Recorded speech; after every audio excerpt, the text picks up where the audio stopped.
大家好，我是圆圆，宅男的圆圆回来了。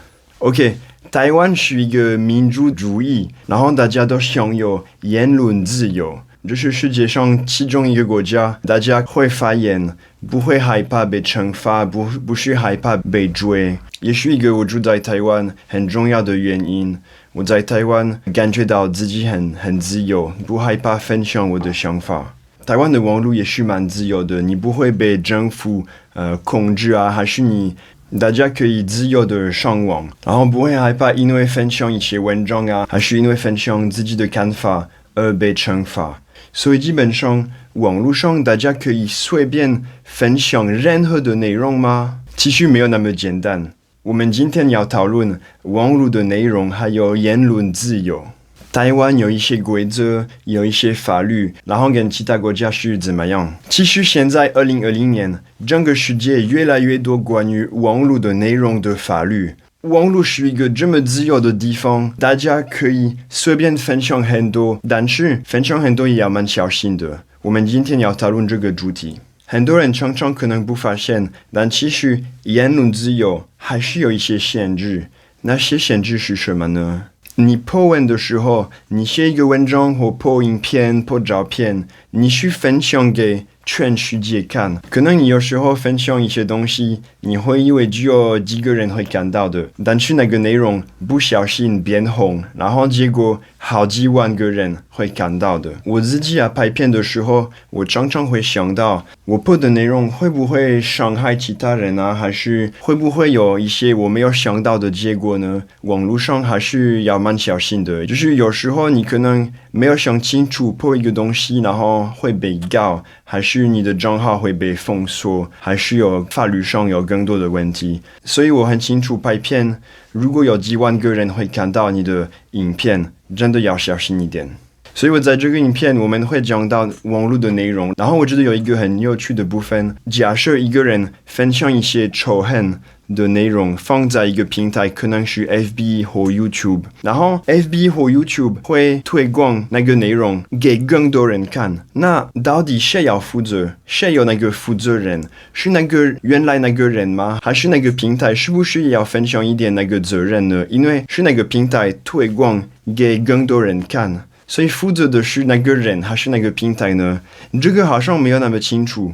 今年法国有一个新的法律说，仇恨的内容，一个平台也要负责，它有24个小时要删掉仇恨的内容，其实蛮严格的。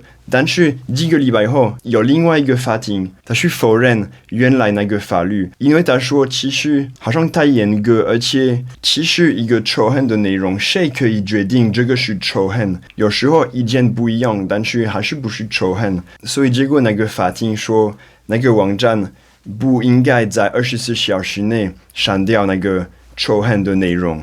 感觉到就是法庭跟其他法庭自己有一些冲突，所以网络的内容谁要负责？这个问题真的没有那么简单。所以我今天会跟一个在台湾的律师见面，然后我会问他这些问题，看他可不可以跟大家分享更多。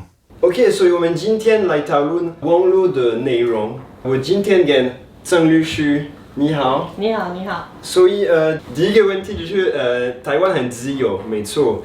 但是网络上好像有一些东西可能不可以做的，关于分享内容，比如说我知道的是2月的时候，好像 FB 有一个人发文说，卫生纸的原料会被用去做口罩，然后这个谣言造成很多人狂去买很多卫生纸，结果有好几天卫生纸很难买。您提到这个问题，其实跟网络上面的言论自由的一些法规有关的。我有在就是法规的 database 里面做过一个 search， 就是台湾会去管谣言的法规有多少？我记得当时我只找到1-2个吧。最重要的是社会秩序维护法，就是说如果你散布谣言有可能影响到社会安宁的话，其实警察是有可能来把你带走。现在台湾已经有很多的法规都有跟社会秩序维护法类似的条文，有包括比如说传染病防治法，包括什么动物传染病防治法、食品安全法，还有公职人员选罢法跟总统、副总统选举罢免法都有，就是如果你有散布谣言的话，就可能会有刑事责任，就是可能被关起来，或者是要罚钱，而且很多是上百万。所以其实在网络上面，一般来讲，自己发言或是分享别人的讯息，确实要小心，就是在做之前应该要思考一下，说它有没有可能造成一些不实的散布或者什么样的后果。中文就是三思而行，就是要再三的想一下，不要太冲动就把它分享出去。那您刚刚提到卫生纸，其实我那时候也有去抢过卫生纸。所以感觉到就算有言论自由，但是大家还要小心一点。对，言论自由是宪法保障的基本人权。但是事实上，我们去行使我们的基本自由跟权利的时候，最重要就是不能去妨害到别人的权利，妨害到别人的利益。所以这个部分，我们的法律现在也越来越多有这样的规定啦。所以现在越来越多的法条在限制言论自由这一块。OK。第二个问题，如果有人就是发那些谣言啊，还是那些违法的一些讯息，到底是谁要负责？然后谁要来决定这个讯息、这个谣言是好的还是不好的？因为在网络上面的角色就是当事人很多，利害关系很多嘛。有的是比如说我们是脸书的使用人，然后我们是一般的网民。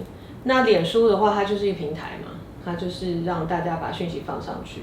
我想您的意思应该是说，像脸书这样的民间团体可不可以去判断，对不对？您刚刚有问到说，为什么言论自由法律还可以做限制嘛，对不对？因为言论自由是一个基本人权。那传统的理论就是只有在非常例外的时候可以限制，而且必须要用法律来限制。脸书或是 Google 这种大的平台，如果发现有某种比如说仇恨的言论的时候，它24小时就要拿掉嘛。会有这样的要求的时候，其实会引起很大的争议，就是说，凭什么他们这些私人机构可以决定哪个言论是仇恨，哪个言论是不仇恨？他们怎么可以有这个判断权？那通常我们都会觉得说，判断的有权做这样判断的机构，应该还是执法的单位、司法机关、法院。平台是没有权利做这样的。移除的动作，平台只有去 facilitate。如果平台被告知有这样情况的话，他虽然要处理，但他没有权利去直接把它拿掉。在网络上登的内容，到底是罚那个使用人，还是罚那个平台？我必须要承认，台湾的法规确实没有那么多是针对平台的，可能国外比较多。就是很多这些跟平台有关的，台湾法律确实比较少。但是呢，看起来台湾的法律也是有这个趋势，会让那个网络的中间人，就是不只是 end user， 一般的网民会有责任，可能会让中间商，包括那个平台，或者是 search engine 搜寻引擎，或者甚至背后的电信商，都要一起来做这些事情。也会分那个责任。对，他们也会有责任，他们就是基本上是 notice and take down。OK。好的，谢谢你。谢谢。好，希望你喜欢今天比较特别的影片。你如果要听更多关于这个主题，你可以去看曾律师这边分享更多关于这个主题。我再次想提醒大家，你们上网的时候想po一些文章还是照片还是影片，先要想清楚，网络上你会分享给整个世界，所以千万不要太冲动。好，谢谢大家看这个影片。请你订阅我的频道，你也可以按那个小铃铛，这样我下次有新的影片你会收到通知。我跟你说，下次见，拜拜。